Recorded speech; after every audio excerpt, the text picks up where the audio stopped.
নমস্কার, সুচন্দা রান্নাঘরে সবাইকে স্বাগত জানাই।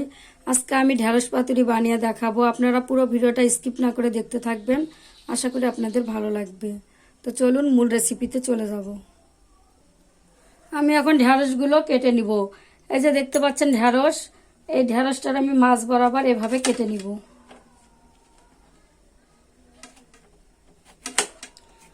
এভাবে আমি সবগুলো ঢেঁড়স কেটে নিব।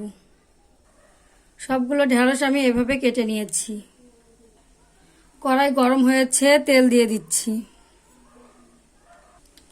তেল গরম হয়েছে, ঢেঁড়সগুলো ছেড়ে দিচ্ছি। লবণ, হলুদ গুঁড়ো, ঢেঁড়সগুলো ভেজে নিব। ঢেঁড়সগুলো ভাজা হয়েছে, তুলে নিব।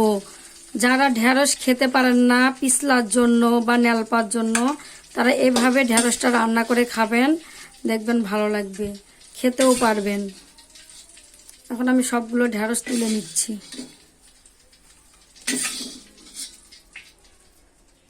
আমি ঢেঁড়স ভাজার তেলেই এই পাতুরিটা করে নিব। আরও কিছুটা তেল দিয়ে দিব কড়াইতে। আমি এখানে সাদা সরিষা কালো সরিষা বেটে নিয়েছি, তেলের মধ্যে ছেড়ে দিব। দিয়ে দিব স্বাদ মতো লবণ, হলুদ গুঁড়ো, মরিচ গুঁড়ো।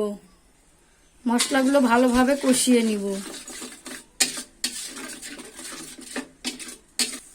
মশলাটা কষানো হয়েছে, মশলা থেকে তেল ছেড়ে দিয়েছে। আমি একটা মিক্সি নিয়েছি, এর মধ্যে 1 চামচ দই দিয়ে দিব। এখানে আমি 1 চামচ দই নিয়েছি। এখন দিয়ে দিব সামান্য পরিমাণে জল।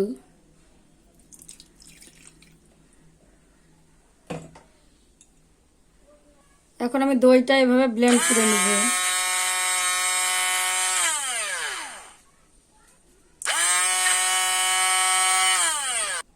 দইটা ব্লেন্ডারে ব্লেন্ড করে নিয়েছি, দিয়ে দিব।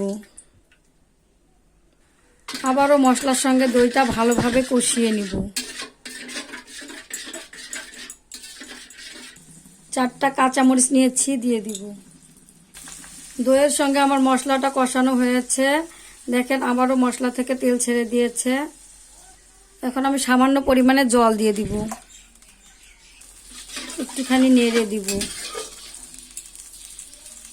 ঝোল ফুটে উঠেছে, এখন আমি ভেজে রাখা ঢেঁড়সগুলো দিয়ে দিব। এখন আমি ঢেঁড়সগুলো মশলার সঙ্গে ভালোভাবে কষিয়ে নিব।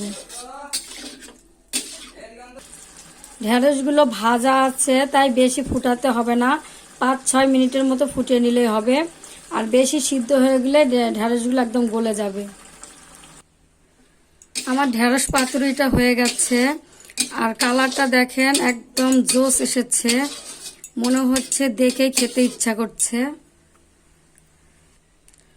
পাতুরিটা এখন আমি নামিয়ে নিব। যারা ঢেঁড়স পছন্দ করেন না, তারা এইভাবে একবার হলেও রান্না করে খেয়ে দেখবেন, খেতে খুবই ভালো লাগবে।